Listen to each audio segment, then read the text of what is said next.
I was sleeping midway through the Will Ospreay Brian Cage match tonight, man. I don't even know where to begin, bro. This was the most invigorating Dynamite we have ever seen. Ooh, You were invigorated. That's a new one. That didn't even feel right coming off my tongue, man. I tried. I don't know how anybody's invigorated watching this show. I don't even think the people working there want to be a part of this show. I don't know how you could. This show is fucking terrible. Oh, my God. Legitimately fucking terrible. I'm looking at this $1,500 camera I'm looking at right now. I hope you all look at me, man. It's fucking terrible. You should be fucking ashamed of yourselves. Every single one of you. Fucking ridiculous. Oh, man. I don't even know where to begin, man. I gotta calm down, man, before my blood pressure gets a little high. But we haven't even started yet, man. I'll let you lead the charge like we usually do, man. What the where the fuck do we even begin, bro? Where do we start? So, let's start with Will Ospreay. Ospreay came out, right? Kenny came out. That happened. It happened. I don't know why I care that it happened, but it happened. It happened. We getting Will Ospreay, Kenny Omega. We have to find out if they can coexist, right? I mean, that's where we're going. I mean, MJF was there. Lots of stuff happened. MJF was there. Jeff Jarrett is MJF's future right now, and Wheeler Yuta wrestled a fucking 20 Wheeler minutes. Yuta wrestled 20 minutes against Jay White. Woo! I don't know how Mobile, Alabama stayed awake. I don't. Woo! Man, it's a grind, man. It's a grind. Just wait till you see what I got for you in a little bit. You'll be shocked, man. But JD, the feeling is restored, man. I'm going to cheer you up very soon. I gotta read this. This was very cute. Listen. Me and Sap. This has nothing to do with Sap. It doesn't. I squashed whatever happened with Sap. We went our separate ways. We don't mention each other's platforms, but I'm going to mention the report that his platform put out. It has nothing to do with Sap, but it's Fightful in general. Listen, you ain't outsmarting nobody over on Jimmy Van and whoever runs fucking Fightful, man. Absolutely, they have the biggest push, the biggest narrative to just spew positivity when there is none in regards to AEW. AEW, Tony Khan absolutely has Fightful in his pocket for moments like this. I want to go back to Saturday, and I'm sure Jesse's got a very funny and well-written Collision Corner out there. I didn't watch it. I just watched the Tony Storm segment. That's all I really cared about. There was a lot going on last weekend that I really couldn't be bothered with. You know, everybody was ranting and raving about AEW Collision. Oh, it was a better show than Saturday Night's Main Event. Oh, it was a great show. Oh, the feeling is restored. You got to go and watch it, JD. Everybody's ranting and raving about how great Collision was. Then there's a report that comes out on, I believe, Monday, or it might have been Sunday going into Monday. The report read, Tony Khan has been more in the weeds creatively lately. Now, the last time we heard in the weeds, Vince McMahon was described about not being in the weeds all that much, even though we all knew he was fucking back and running the program in the midst of his sexual allegations. So that was a complete bullshit narrative. Tony has been more in the weeds creatively as of late. So everybody ranted and raved that this Collision on Saturday was one of the best shows that they put on in the very short lifespan of AEW Collision. Do you want to know why a report like that went out? Two reasons. Number one, Tony Storm and Mariah May had a critically acclaimed segment, according to the wrestling fan base on social media.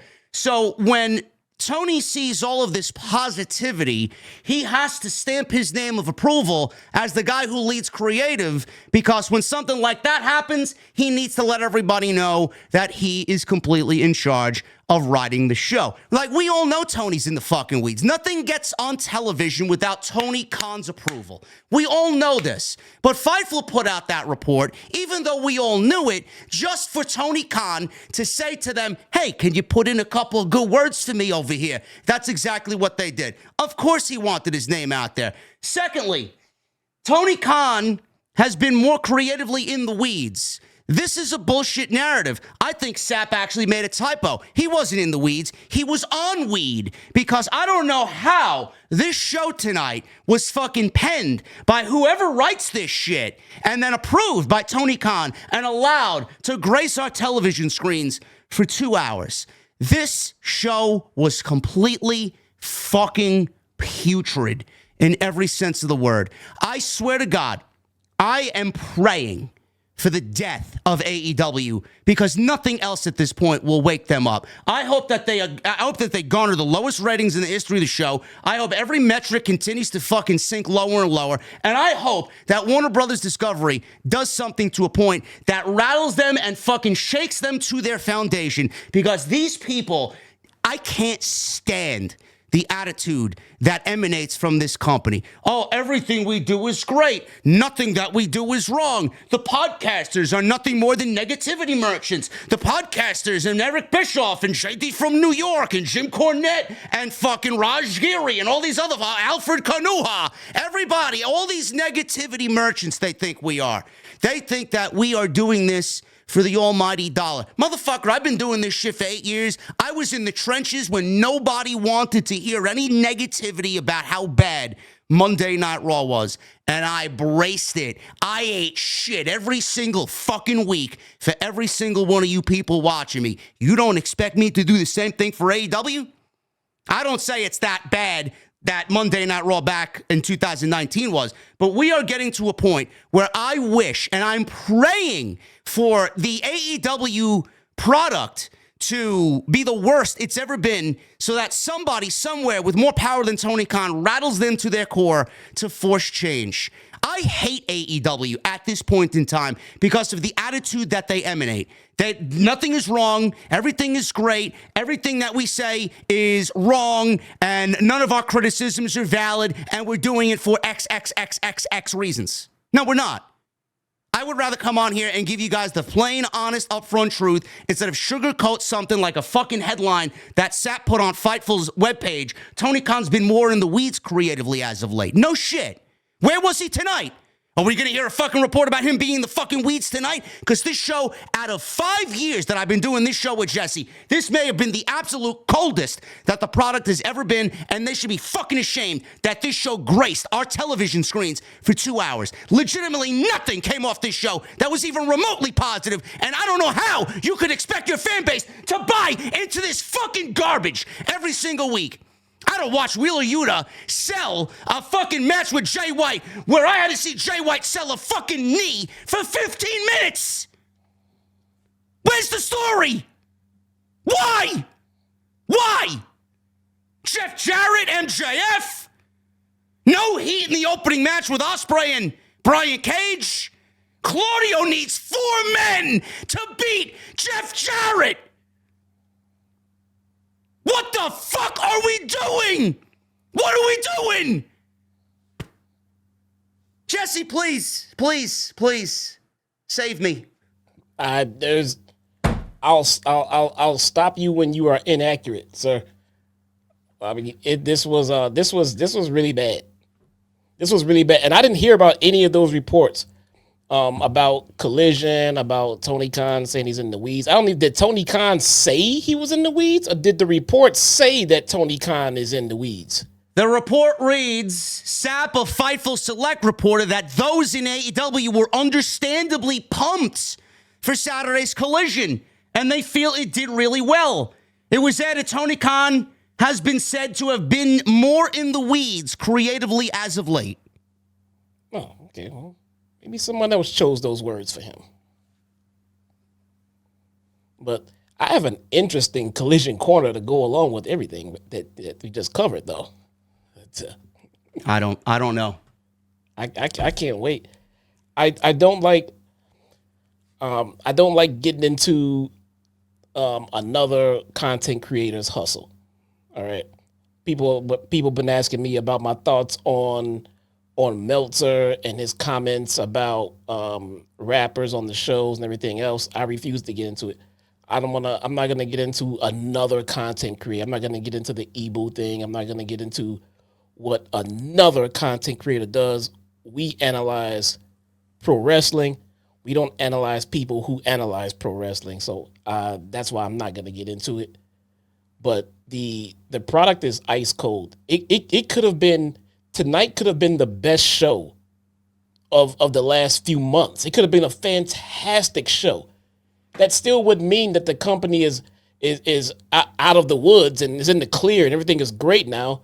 You can't follow up months upon months upon months of bad television with one show and then expect a pat on the back. So no matter how good or how bad anyone thought one show was on Saturday night, it doesn't mean that everything is hunky-dory at this point. I mean, I don't understand. People want a pat on the back and people want to take praise and for one show. They could have given us 3 to 4 consecutive shows, and it still wouldn't be enough to stick your chest out and look for, approval. We need a string of consistent television with great stories to go along with the great wrestling, but we need some follow-up. We need something to make us want to tune in next week, and the stuff that we have is not doing it. It's nowhere near doing it. So I don't understand. I mean, it's like if you're playing a baseball game and you're down 45 runs and you get a home run. What are you walking around celebrating for? Why are you trotting around the bases? You have one run. Bro, that's the same analogy I used when I quoted Sapp's report the last week. It's like a bench player going 0 for 45, and in his 46th at bat, he gets a fucking single, and he's fucking celebrating like he won the MVP award. Like, yeah, what the relax. fuck? Yeah, relax, guy. You got one hit in 47 attempts. Great. You need a better average than that, man. You gotta calm down. Great. You did something great. Good. Now follow it up. Do it again. Then again. Then again. Miss one. Fine. But then get back on that streak again and again and again and again. We don't need a streak of bad, great one, and where's my praise? We need to flip-flop those averages. We need a string of great ones and a bad one here or there to level things out. That's the polar opposite of what we're getting. That's unacceptable. I don't know. I don't know. The Death Riders is the DNA of the Death Riders is legitimate. Is it the Death Riders or the Death Writers? WRITERS. That's a good Because whoever's writing the fucking show is the death of AEW. Basically, that's what it boils down to. Isn't one of them actually writing? I don't know who's writing. I don't know who to blame. We automatically go to Tony Khan. Somebody else needs to be accountable here. They need to be held accountable. I'm sorry. I don't know how the fuck did we get here? How did we get here? Oh, the feeling is restored last Wednesday after the opening segment of Dynamite. Oh, the feeling is restored after the fucking Tony Storm segment. So are we restoring the feeling in fucking 5-minute intervals here? one segment a year at a time. One segment every fucking 8 weeks. How the feeling's restored. I don't know how you look at this card and you're okay with putting on a show. What mattered on tonight's show? AR Fox versus Ricochet. You got 2 hours of Dynamite and 2 hours of Collision. You got 4 hours of weekly television, and you're giving television time to AR fucking Fox. Why? 4 hours of television and AR Fox makes television in the last 2 weeks. For what? The guy's been buried on Ring of Honor television. Who the fuck gives a shit about him on this side of things?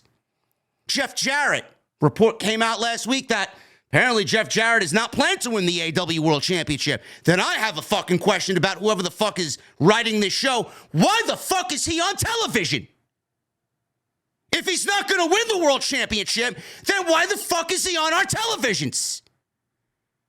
Wheeler Yuta wrestled Jay White for nearly 20 minutes tonight as Jay White sold a knee for 15 minutes. You could hear a fucking pin drop in the arena. Legitimately pockets of silence throughout that match. I don't know how anybody is backstage listening to this saying, yeah, man, we're in a good place right now. Will Ospreay and Brian Cage.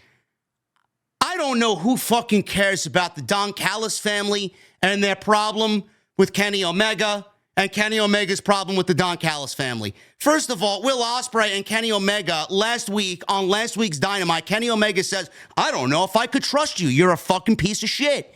And then legitimately after 5 minutes of brawling, oh, now I could trust you. AEW legitimately gave up weeks of television for Ospreay and Omega to gain each other's trust so that they could jump off lighting rigs last week to restore the fucking feeling for 15 minutes and then proceed to give us a fucking putrid show.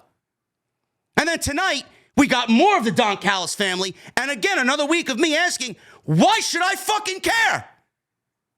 Kenny Omega had nothing to do with the Don Callis family the last time we saw him, and now all of a sudden, it's an issue again.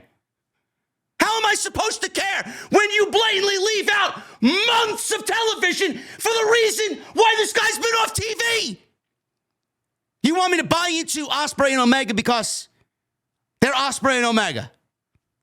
I'm sorry. How the fuck do you find interest in this?